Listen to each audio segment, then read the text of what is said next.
ఓం జై గురువే తునై. శ్రీమాత్రే నమః.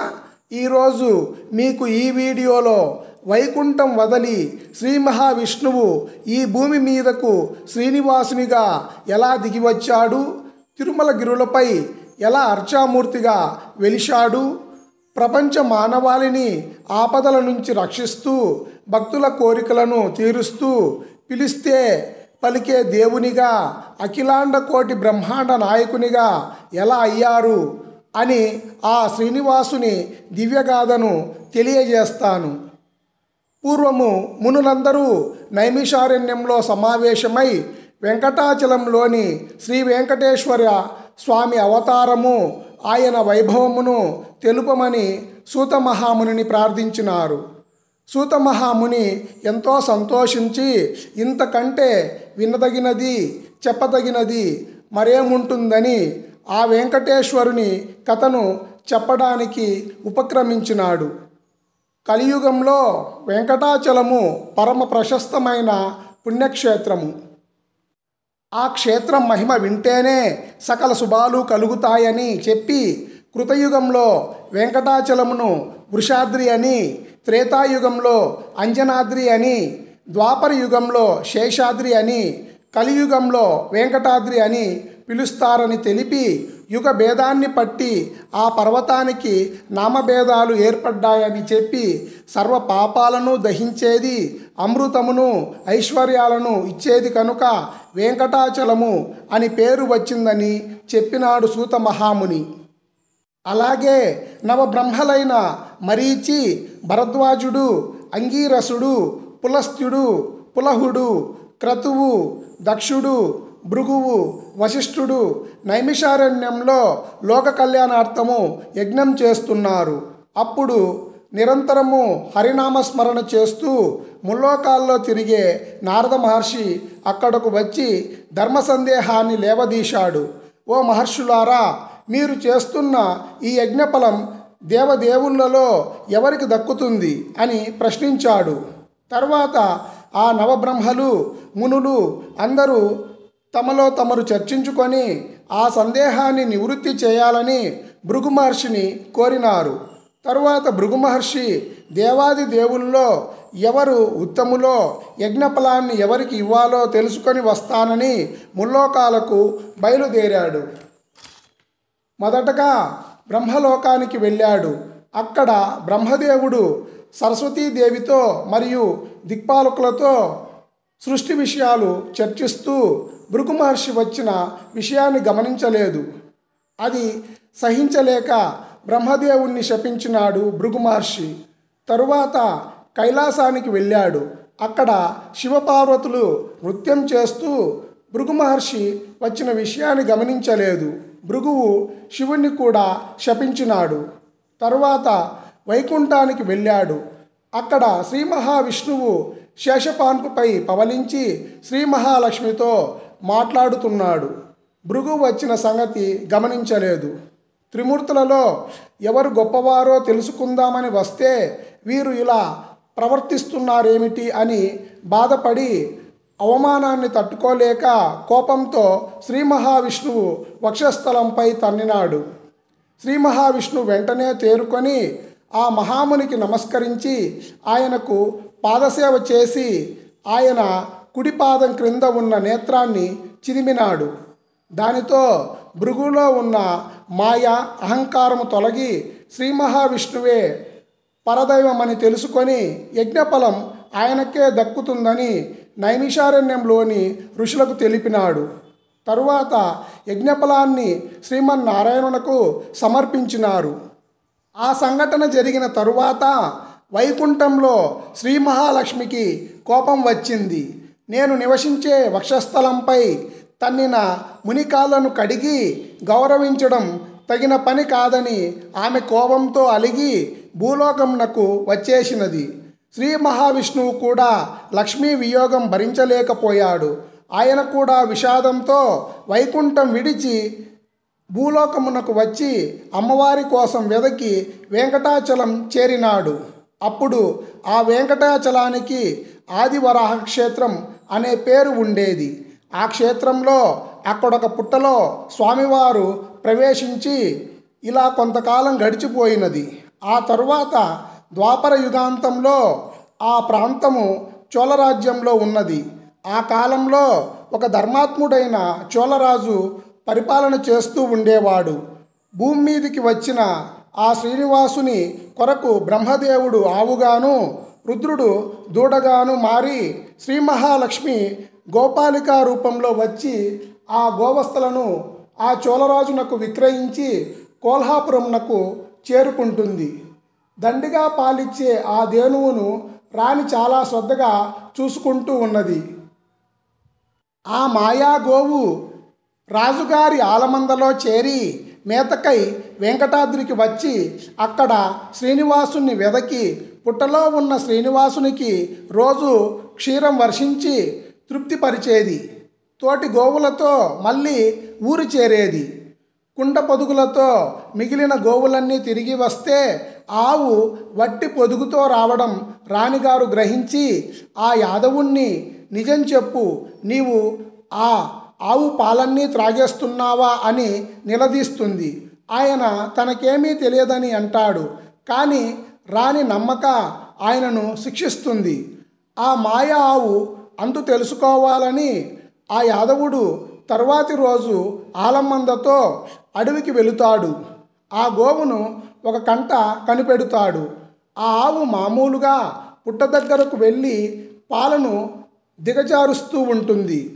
ఆ సంఘటన చూడగానే ఆ యాదవునకు ఒళ్ళు మండి గొడ్డలి పైకెత్తి కొట్టబోతాడు. వాల్మీకంలో ఉన్న శ్రీనివాసుడు చివ్వున వెలుపలికి వచ్చి ఆ గొడ్డలికి తన శిరస్సును అడ్డు పెడతాడు. అప్పుడు స్వామివారి తలకు బలమైన గాయమై నెత్తురు పైకి ఎగజిమ్ముతుంది. ఆ పాపానికి ఫలంగా ఆ యాదవుడు అక్కడికక్కడే నేలకూలి మరణిస్తాడు. శ్రీనివాసుడు మరలా పుట్టలోనికి ప్రవేశిస్తాడు. ఆ ఆవు పరుగులు తీస్తూ నారాయణపురం చేరుతుంది. అక్కడ ఆ చోళరాజు గారి ముందర పడి దొర్లుతుంది. ఈ వైపరీత్యం ఏమిటో కనిపెట్టమని రాజు చారుణ్ణి నియోగిస్తాడు. అతను ఆ గోవు వెంట వెంకటాద్రికి వెళుతాడు. పుట్ట వద్ద చచ్చపడి ఉన్న యాదవుణ్ణి అలాగే పుట్టలో నుంచి పైకి చిందుతున్న రక్తాన్ని చూసి భయభ్రాంతుడై పరిగెత్తి వచ్చి వర్తమానం ప్రభునకు నివేదించుతాడు. ఆ భూపాలుడు సంభ్రమాశ్చర్యాలతో అప్పటికప్పుడు బయలుదేరి పుట్ట దగ్గరకు వస్తే తత్క్షణమే వాసుదేవుడు ఆ వల్మీకం నుంచి వచ్చి, రాజా, నీవు దుర్మార్గుడివి. అనుచరులు ఆలుబిడ్డలు చేసే చెడుగులు విచారింపక ఉండినావు. యజమానుడు విచారహీనుడైతే భార్యాపుత్రాదులు చేసిన దుష్కర్మ ఫలము అతనికి అంటక మానదు. నీ మూలంగా నాకు దుఃఖం కలిగినది కనుక నీవు పిశాచువి కమ్ము అని శపిస్తాడు. వెంటనే పిశాచ రూపం పొంది చోళరాజు, దేవా, నేను నిరపరాధిని, నన్నిలా ఎందుకు శపించావు అని వేడుకుంటాడు. తరువాత శ్రీనివాసుడు, నిత్యము నాకు పాలిస్తున్న ధేనువు మీది వాత్సల్యంతో నిన్నిలా శపించవలసి వచ్చింది. నా భక్తులకు బాధ కలిగితే నేను సహించలేను. అందువలన నీవు కొంతకాలం ఈ రూపంలో ఉండక తప్పదు. తరువాత శాప విమోచనమయ్యి తరువాతి జన్మలో ఈ ప్రాంతాన్ని ఏలే ఆకాశరాజుగా జన్మిస్తావు. అటుపై నీకు పుత్రికగా లక్ష్మీదేవి అంశగా పద్మావతి అను అమ్మాయి దొరుకుతుంది. ఆమెను నాకిచ్చి వివాహం చేస్తావు. అందువలన నాకు ఇష్టుడు అవుతావు. విచారించకు అని ఆ చోళరాజును అనుగ్రహిస్తాడు. తరువాత శ్రీనివాసుడు ఆదివరాహ క్షేత్రంలో నివాసం ఉంటాడు. ఆ ఆదివరాహ క్షేత్రం ప్రాశస్తి ఏమనగా అని సుతుడు శౌనకాది మహామునులకు ఆదివరాహ క్షేత్రం ఆవిర్భావం గురించి చెప్పాడు. పూర్వకల్పంలో శ్రీ మహావిష్ణువు దుష్ట శిక్షణకు శ్వేతవరాహ రూపంతో హిరణ్యాక్షుణ్ణి సంహరించి భూదేవిని రక్షించినాడు.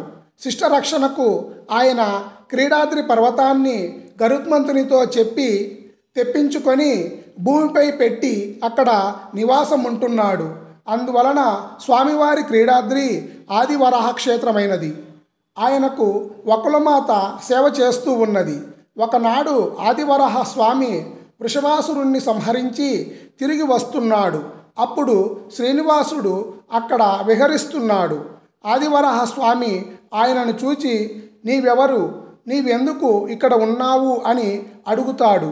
అప్పుడు శ్రీనివాసుడు వైకుంఠంలో జరిగిన విషయాన్నంతటినీ వరాహస్వామికి చెప్పి ఆయన క్షేత్రంలోనే వల్మీకంలో ఉంటున్నానని చెప్పి కలియుగాంతం వరకు అక్కడే ఉండాలని ఉబలాట పడుతున్నానని తెలిపి అందువలన ఆ స్థలము ఆయనకు కావాలన్నాడు.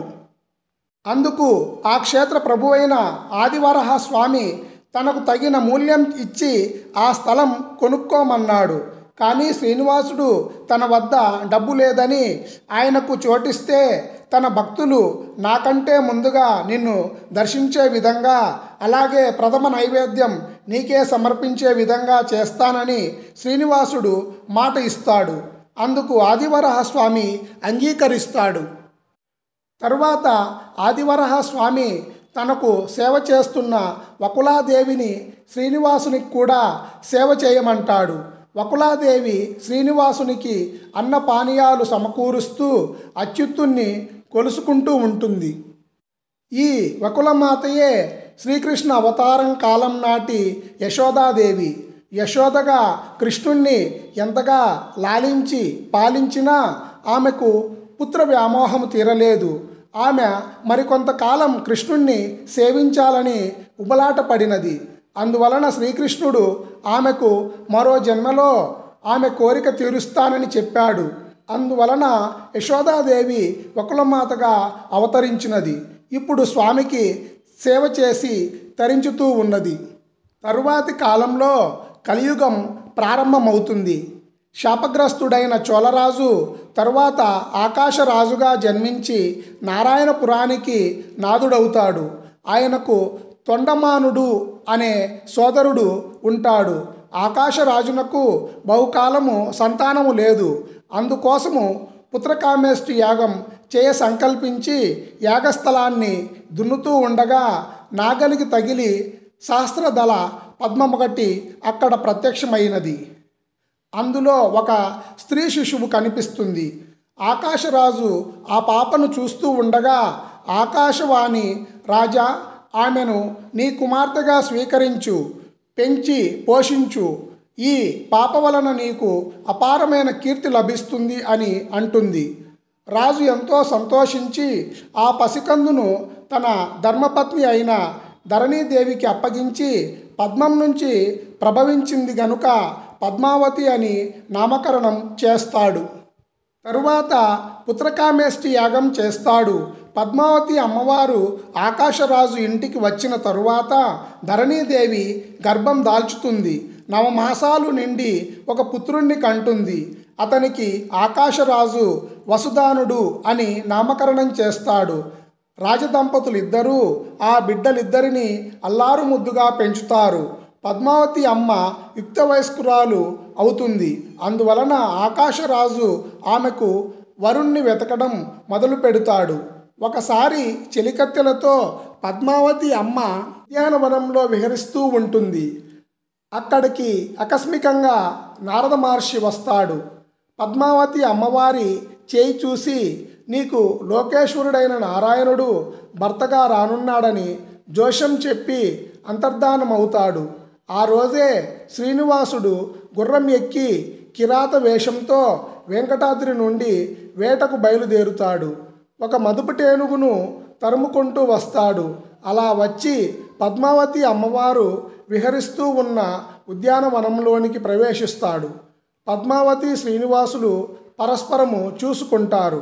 వెంటనే చలికత్తెలు, అయ్యా, నీవెవరు, ఇక్కడికి ఎందుకు వచ్చావు, ఇది పురుషులు రాకూడని ప్రదేశము, సత్వరంగా వెళ్ళు అని హెచ్చరిస్తారు. అందుకు స్వామి, నేను మీ రాజపుత్రిక కొరకే వచ్చాను, నాకు ఆమెతో పని ఉంది అని అంటారు. ఏమిటా పని, అసలు నీవెవరు, నీ పేరేమిటి, ఊరేమి, కుల గోత్రములు ఏమిటి, నీ తల్లిదండ్రులు ఎవరు అని గద్దిస్తారు. అందుకు స్వామివారు, మాది చంద్రవంశము, నన్ను శ్రీకృష్ణుడు అని అంటారు. నా జననీ జనకులు దేవకి వసుదేవులు. మరి మీ రాజకుమారి కులగోత్రం ఏమిటో వినవచ్చా అని అంటాడు. అందుకు పద్మావతి అమ్మవారు, నేను ఆకాశరాజు పుత్రికను, నా పేరు పద్మావతి అని చెబుతారు. అంతటితో స్వామివారు, నేను నీవాడను, నన్ను నీ పతిగా స్వీకరించు అని అంటాడు. పద్మావతి అమ్మవ కోపంతో అక్కడి నుండి వెళ్ళిపోతుంది. శ్రీనివాసుడు నిజ నివాసానికి వచ్చి చింతతో బాధపడుతూ ఉంటాడు. వకులాదేవి వచ్చి శ్రీనివాసుని చూసి కలవరపడి కారణం అడుగుతుంది. అప్పుడు శ్రీనివాసుడు జరిగిన విషయం చెప్పి, ఆకాశరాజు కూతురు పూర్వము వేదవతి అని, ఆమె త్రేతాయుగంలో రావణాసురుడు సీతాదేవిని అపహరించడానికి వచ్చినప్పుడు అగ్నిదేవుడు సీతాదేవికి బదులుగా వేదవతిని పర్ణశాలలో ఉంచాడు. అప్పుడు దశకంఠుడు ఆమెను ఎత్తుకొని పోయాడు. రావణ సంహార అనంతరము సీతామాత అగ్ని ప్రవేశం చేయమని నేను ఆదేశించినప్పుడు అగ్నిలోంచి మరొక సీత వచ్చినది. ఆమె ఎవరని నేను సీతను ప్రశ్నించినాను. ఆమె వేదవతి, నా కొరకు లంకలో పడరాని పాట్లు పడిందని, నాతో పాటు ఆమెను ధర్మపత్నిగా స్వీకరించండని సీత చెప్పినప్పుడు, నేను ఏకపత్ని వ్రతాన్ని చేస్తున్నాను కనుక ఇప్పుడు కాదు, మరో జన్మలో ఆమెను పత్నిగా పరిగ్రహిస్తానని ఆమెకు మాట ఇచ్చాను. ఆ వేదవతే పద్మావతిగా జన్మించినది అని ఆమె వృత్తాంతము చెప్పినాడు. వకులాదేవి సంతోషించి వెనువెంటనే కన్యను అడగడానికి నారాయణపురానికి పయనమై వెళుతుంది. నారాయణ వనములో పద్మావతి కిరాత వేషంలో వచ్చిన మాధవుడిపై మరులుగొని అన్నపానీయములు విసర్జించి చింతతో చిక్కి సగమవుతున్నది. చెలికత్తెలు ఉద్యానవనంలో జరిగిన సంగతి అంతా పూసగుచ్చినట్లు ఆమె తల్లిదండ్రులకు మనవి చేస్తారు. రాజదంపతులు ఆలోచనలో పడుతారు. ఇంతలో శ్రీనివాసుడు ఎరుకలసాని వేషంలో ధరణీదేవి దగ్గరకు వస్తాడు. ఆమె తన కుమార్తె పరిస్థితిని మనసులో పెట్టుకొని గద్దె చెప్పమని ఎరుకలసానిని కోరుతుంది. అప్పుడు ఆ ఎరుకలసాని, నీ కూతురు కిరాత వేషంలో వేటకై వచ్చిన శ్రీనివాసుణ్ణి ఉద్యానవనంలో చూచి మోహించినది. ఆయనకు ఈమెనిచ్చి పెండ్లి చేస్తే ఆమె బాధ తీరుతుంది. అలా జరగకపోతే వేదనతో ఆమె అసువులు వీడుతుంది. ఇప్పుడే శేషశైలం నుంచి ఒక వృద్ధురాలు పెండ్లి రాయబారానికై మీ చెంతకు వస్తుంది. మీరు సంశయపడక వెంటనే వివాహ నిర్ణయం చేయండి అని చెప్పి వెళ్ళిపోతుంది. ఎరుకలసాని అలా వెళ్ళగానే వకులాదేవి ధరణీదేవి దగ్గరకు వస్తుంది. తాను కన్యార్తి అయి వెంకటాద్రి నుండి వచ్చినానంటూ శ్రీనివాసుని కులగోత్ర నామ నక్షత్రాదులు వివరిస్తుంది. రాజదంపతులిద్దరూ తమ కూతురికి తగిన వరుడే లభించినందుకు ఆనందభరితులై బృహస్పతితో సమాలోచించి వైశాఖ శుక్ల దశమి శుక్రవారము శ్రీనివాసుడికి పద్మావతినిచ్చి పరిణయం చేయడానికి లగ్నం పెట్టి శుకమహర్షి ద్వారా శుభలేఖ తిరుమలకు పంపుతారు. ఈలోగా తన రాకకై ఎదురుచూస్తున్న వెంకటేశ్వరునితో వకులాదేవి తాను కార్యం పండించుకొని వచ్చినానని చెప్పి ఆనందపరుస్తుంది. తరువాత సుఖమహర్షి సందేశం అందగా స్వామి పొంగిపోతాడు. తరువాత వెంకటాచలపతి తన పరిణయోత్సవానికి బ్రహ్మరుద్రాది దేవతాగణాన్ని ఆహ్వానిస్తాడు. వారందరూ శేషాచలానికి సపరివారంగా తరలివస్తారు. వచ్చిన వారినందరినీ వెంకటరమణ మూర్తి ఆదరిస్తాడు. లక్ష్మీ లేని కళ్యాణము కాదని గోవిందుడు కోల్హాపురం నుంచి శ్రీదేవిని రప్పిస్తాడు. ఆమె వెంకటాద్రికి వచ్చి తాను చెప్పిన వేదవతినే శ్రీనివాసుడు పరిణయమాడబోతున్నందుకు ఎంతో మురిసిపోతుంది. శ్రీలక్ష్మి శ్రీనివాసునికి మంగళస్నానం చేయిస్తుంది. పార్వతి, సరస్వతి, సావిత్రి మున్నుగు సువాసినులు ఆ శ్రీనివాసునికి సర్వాలంకార శోభితునిగా చేస్తారు. వశిష్ఠాది మహర్షులు పుణ్య కార్యాలు నిర్వహిస్తారు. ఆ శ్రీనివాసుడు తన కళ్యాణానికి కుబేరుని వద్ద 14 లక్షల రామముద్రికలు అప్పుగా తీసుకుంటాడు. వడ్డీ చెల్లిస్తూ కలియుగాంతాన అసలు తీరుస్తానంటాడు. ఈ పైకంతో శ్రీనివాసుడు ముక్కోటి దేవతలకు అశేష ఋషిగణాలకు మృష్టాన్న సంతర్పణ చేస్తాడు. ఆ మరునాడు స్వామి సపరివారంగా నారాయణపురానికి బయలుదేరుతాడు. ఆకాశరాజు తన సోదరుడైన తొండమానునితో ఎదురేగి గంధమాల్యాదులతో పూజించి శ్రీనివాసునికి వస్త్రాభరణాలను సమర్పిస్తాడు. ఆ రాత్రి ఆకాశరాజు పతిత పావనుడైన పరమాత్ముని పరివారానికి భోజనాది సకల సౌకర్యాలు సమకూర్చి వాళ్ళనందరినీ సంతోషపెడుతాడు. మరునాటి సాయంకాలము వరపూజ జరుగుతుంది. ఆకాశరాజు మంగళవాద్య పురస్సరంగా శ్రీనివాసుణ్ణి గజం మీద ఊరేగిస్తూ వివాహ మండపానికి తోడ్కొని వస్తాడు. అక్కడ తొండమానుడి భార్య స్వామికి కర్పూర నీరాజనం ఇస్తుంది. వరుడు రత్నపీఠం మీద అధిష్ఠిస్తాడు. నిమిషులు ఋషులు పరిణయోత్సవం తిలకించాలనే కుతూహలంతో కిక్కిరిసి కూర్చుంటారు.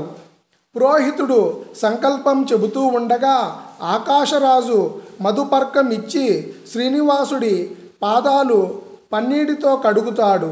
గంధ పుష్పాలతో అర్చిస్తాడు. ఇంతలో సుముహూర్తం సమీపిస్తుంది. శ్రీహరి పద్మావతి చేతికి కంకణం కడుతాడు.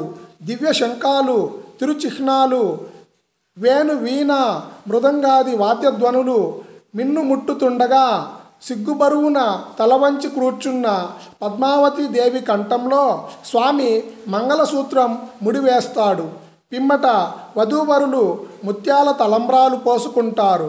తక్కిన పెండ్లి తతంగమంతా శాస్త్రోక్తంగా జరిగిపోతుంది. దేవతలు ఋషులు ఆ దివ్య దంపతుల్ని ఆశీర్వదిస్తారు. ఆకాశరాజు అంగరంగ వైభవంగా పెళ్లి జరిపి అల్లుడికి కోటి నిష్కాలు అనంతకోటి ఆభరణాలు కానుకగా ఇస్తాడు. పెళ్లికి వచ్చిన పిన్న పెద్దలను బంధుమిత్రులను యథోచితంగా సత్కరిస్తాడు. శ్రీనివాసుడు పద్మావతి అమ్మ సమేతంగా బ్రహ్మాది దేవతలతో వెంకటాద్రికి పయనమవుతాడు. వివాహ దీక్ష వలన ఆయన 6 మాసాల వరకు కొండ ఎక్కరాదు గనుక సువర్ణముఖి తీరంలోని అగస్త్య ఆశ్రమంలో అంతవరకు ఉండాలని నిశ్చయించుకుంటాడు. దేవతలు దేవదేవుడి వద్ద సెలవు పుచ్చుకొని నిజ నివాసాలకు మరలుతారు. మహాలక్ష్మి కోల్హాపురానికి మళ్ళీ వెళ్ళిపోతుంది. ఇలా ఉండగా ఆకాశరాజు మరణశయ్యలో ఉన్నాడన్న వార్త తెలిసి పద్మావతి శ్రీనివాసులు నారాయణపురానికి వెళుతారు.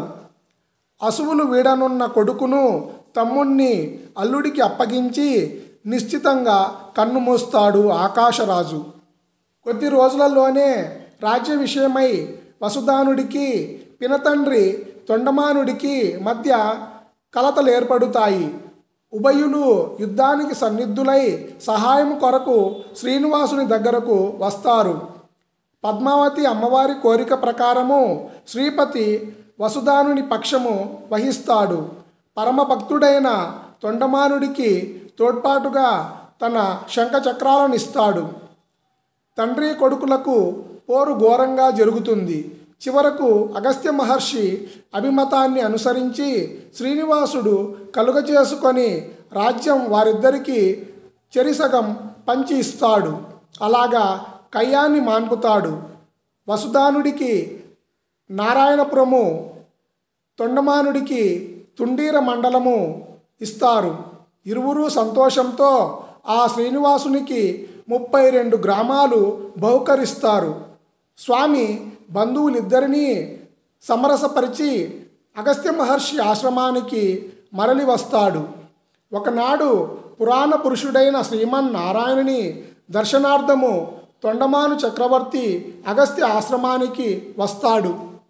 అప్పుడు శ్రీనివాసుడు తనకు శేషాద్రి మీద ఒక సుందర మందిరాన్ని నిర్మించమని ఆ తొండమానుని కోరుతాడు. 6 నెలలు నిండగానే అగస్త్య మహర్షి ఆశ్రమం నుంచి అందరూ కలిసి శేషాద్రికి వెళుతారు.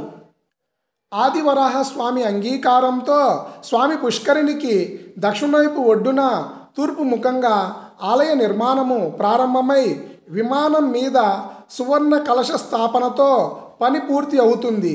ఇంద్రాది దేవతల జయజయధ్వానాలతో వేద నినాదాలతో దిక్కులు ప్రతిధ్వనిస్తుండగా తొండమానుడు నిర్మించిన ఆనంద నిలయమనే పిలువబడే విమానంలో స్వామి పద్మావతి అమ్మవారి యుక్తంగా ప్రవేశిస్తాడు. బ్రహ్మదేవుడు లోకహితం కాంక్షించి ఆ శ్రీనివాసుణ్ణి కలియుగాంతం వరకు ఉండేటట్లు వరం కోరుతాడు.